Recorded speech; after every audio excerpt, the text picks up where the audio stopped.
Good morning, welcome back to my channel Somesh ক্রিয়েশনে সবাইকে স্বাগত। আশা করি সবাই ভালো আছো, সুস্থ আছো। এই গরমে সবাই ভালো থাকুক, সুস্থ থাকুক এই কামনা করে আজকের আরও একটা নতুন ব্লগ শুরু করেছি বিছানা গোছানো থেকে। আর ওদিকে তো সূর্যি মামা একেবারে রাগন্ত চোখে উঠে পড়েছে, মানে প্রায় 5:30 পৌনে 6টার দিকে ঘুম ভেঙে যাচ্ছে। মানে রেগুলারের মানে অভ্যাসটার কারণে অন্যদিনও ঠিক একই রকমের হয়ে যাচ্ছে। যাই হোক বন্ধুরা, সঙ্গে থাকো, সাথে থাকো, অবশ্যই তোমাদের ভালো লাগবে। আর প্রথম থেকে শেষ পর্যন্ত দেখার অনুরোধ রইল। বোতলগুলো সব এক জায়গায় করে দিচ্ছি। জল তো পুরো সারা রাত মানে গরমে আগুন হয়ে গেছে, বাবু এসে নিয়ে যাবে, নিয়ে ওই জলগুলো ভরে আবার ফ্রিজে দেবে। তো আজকের হচ্ছে মে মাসের 3 তারিখ। তো এত গরম যে ধারণার বাইরে। যাই হোক, প্রতিদিন ব্লগের মধ্যে গরম গরম করেই যায়। আজকের প্রথম থেকে তাই একই রকম শুরু হলো। মানে যেদিন যেরকমভাবে ওয়েদার থাকে, যেরকমভাবে নিজেদেরকে সিচুয়েশানের মধ্যে মানিয়ে নিই, সেরকমভাবেই ব্লগটা সেই দিনে সেদিনভাবেই শুরু করে দিই। তো যাই হোক, এই কাঁথাগুলো করে নিই, কাঁথাগুলো দিচ্ছি কারণ ভোরের দিকে একটু ঠান্ডা লাগে, তো সেই কারণে। আর চারদিকে এত পিঁপড়ে, এই গরমকালে পিঁপড়ের উপদ্রব এত বেড়ে যায় না। আবার নিচে শুচ্ছি তো খুব অসুবিধাও হচ্ছে। আর সন্ধ্যেবেলার দিকে যদি লাইট জ্বেলে যে একটুখানি মেয়েটাকে পড়তে বসায়, তো পোকা ছোটো ছোটো শামা পোকাগুলো হয়, সেইগুলো এসে উড়ে সারা বিছানায় ভরে যাচ্ছে। তো সেই কারণে এখানে বসাই যায় না একেবারে, মানে ঘুমানোর সময়। তো চলো, এটা মোটামুটি করে গুছিয়ে নিয়েছি। ইচ্ছা হচ্ছে না, করতে তো হবে, বাকি কাজ তো রয়েছে, মামার রয়েছে। আর ও রান্না বান্না না করলে ওদের মানে মামার তো খাওয়া হবে না, আর খায় তো এইটুকু দুটো কাটা। যাই হোক, চলো ঝটপট করে নিজের কাজ গুছিয়ে নিই। ওদিকে বাবুও গেছে, নিচে চলে গেছে, বাবুর পেছনে পেছনে বাবুর মেয়েও গেছে। আর গিয়ে এটা ওটা সেটা টানাটানি করছে। আর ওর চোখের অ্যালার্জিটা এত বাড়ছে। আগের বছরের মানে গ্রীষ্ম থেকে শুরু হয়েছে, সারা বছরে টুকটুক করে ওর অ্যালার্জিটা মানে মাঝে মাঝে হয়। আমার কখনো দেখি ঠান্ডা কারণে হচ্ছে, আবার দেখছি কখনো ধুলোর কারণে হচ্ছে, কিছুই বুঝতে পারছি না ওর চোখের। আর এদিকটা দেখো, আমার আর উঠতে ইচ্ছা হচ্ছে না, আমি আবার ওখানটা আবার মাথা নিচু করে শুয়ে পড়লাম। আমাদের ওঠা দেখে ও মেয়েও উঠে পড়লো। আমরাও যদি একটু বেশিক্ষণ শুয়ে থাকি, তাহলে ও শুয়ে থাকে। আর অন্য দিনের মতো আমরাও তো ঘুম ভেঙে যাচ্ছে। আর গরমকালে তো ঘুম ভাঙলে আর শুয়ে থাকতে ইচ্ছা করে না, উঠে পড়তেই হয়। আর আমার সাথে সাথে ও উঠে পড়েছে। চলো, আমার এদিকটায় মোটামুটি ঝটপট করে আমি বিছানা মোটামুটি গুছিয়ে দিয়েছি, ঘর বারান্দা ভালো করে ঝাড় দিয়ে দিয়েছি। চারিদিকে দেখো না, মানুষের মতো মানে জুতোও যেন অনেকগুলো। বোতল নিয়ে কী করবে? বোতলটা নিয়ে জল নিয়ে কী করবে? কি জল ঘাটে। চলো, ওর সাথে বকবক করলে হবে না, আমার কাজগুলো গুছিয়ে নিই। আজকে ঘর বারান্দা ভালো করে মুছে নিয়ে ফ্রেশ হয়ে নিয়ে তারপরে আসবো। এদিকে দেখো, ওই যে বললাম যে নিচে গেছে ওর বাবার সাথে, বাবা আজকের বকেওছে। দুষ্টুটা দোকানে গিয়ে এটা কিনবো ওটা কিনবো, অতগুলো জিনিস সব কিনে নিয়ে এসছে। আরও ওর লাগবে, বেলুন লাগবে।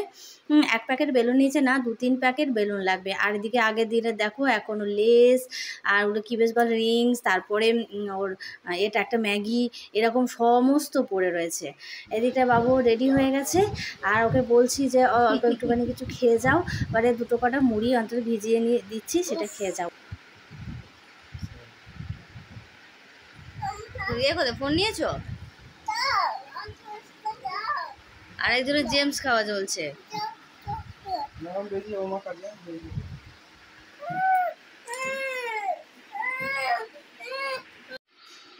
ওকে একটু মুড়ি ভিজিয়ে দিলাম, একটুখানি খেয়ে গেল। আর আমি তো খেতে পাচ্ছি না, আমি একটু বিস্কুট ভিজিয়ে খাবো। আমি ওই জন্যই তখন জোর করিনি যে আমি খেতে পারবো না, আর আমি না দিলে ও খাবে না। চলো এবার রান্না বসানোর পালা। ওকে বিকালে বসে আইডিয়াটা করেছি, কথা বলা শোনা যাবে না, আওয়াজ হচ্ছে। চারিদিকে এত কনস্ট্রাকশনের কাজ যে কথা বলার জো নেই।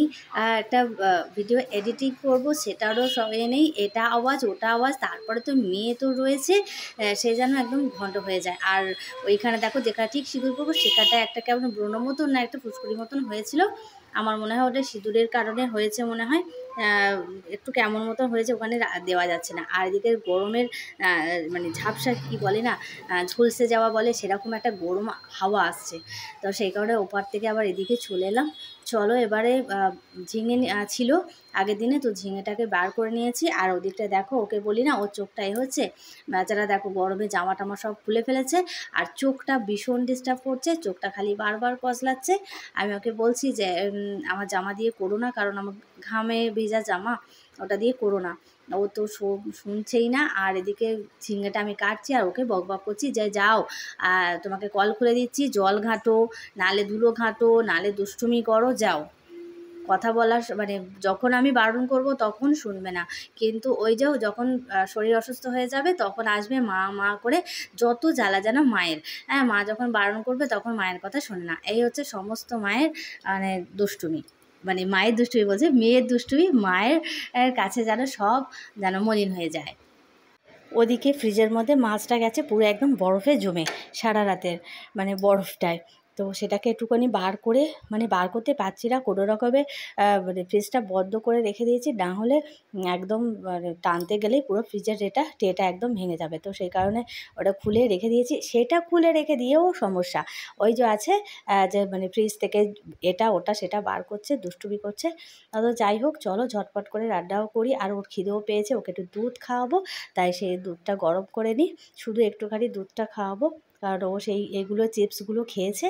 তো সেই মানে তারপরে যদি আর অন্য কিছু খাওয়াই বমি করে দিতে পারে, কিন্তু দুধটা না হলে আবার হবে না। তো অল্প করে একটুখানি দুধও খাইয়ে দিলাম। আর দিকে ভাতটাও হয়ে গেছে, ভাতের প্যানটাও নামিয়ে নিয়েছি। আর দুষ্টুটা দেখেছো, ওই লাঠিটাকে নিয়ে আমাকে একবার ঠকা মারছে। আমি বলছি গরম ফ্যান করো না, দুষ্টুটা একবার খোঁচা মেরে চলে গেল। দুষ্টটাকে যখন বকবো না, আবার উল্টে আবার আমাকেও বকে দেবে। আমি যদি একটুখানি একঘা মারি, আবার ওর বাবাকে গিয়ে আবার নালিশও করে দেবে, আমাকে মারলো। আবার রাস্তা থেকে যখন কেউ যাবে তাকেও বলবে আমাকে মারলো, ও যে দুষ্টুটা করছে সেটা বলবে না।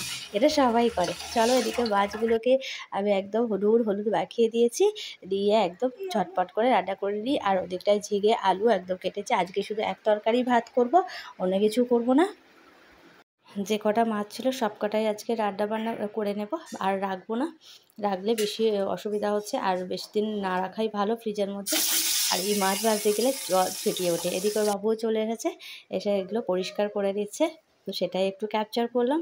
আর মামাটা খালি ওই কারটায় গিয়ে লাফালাফি করছে জলের মধ্যে। তো বন্ধুরা, আজকের ব্লগটা এই পর্যন্তই। ফিরে আসবে আরও একটা সুন্দর নতুন ব্লগ তোমাদেরকে উপহার দেওয়ার জন্য। তো বন্ধুরা, যদি ভালো লেগে থাকে অবশ্যই পাশে থেকো, আর ভালো ভালো কিছু কমেন্ট করো, আমার মেয়েটাওর জন্য অনেকটা শুভকামনা মানে করো। তো যাই হোক বন্ধুরা, ভালো থেকো, সুস্থ থেকো। আর ফেসবুক পেজ থেকে দেখলে পেজটা একটু ফলো করে দিও। টাটা বন্ধুরা।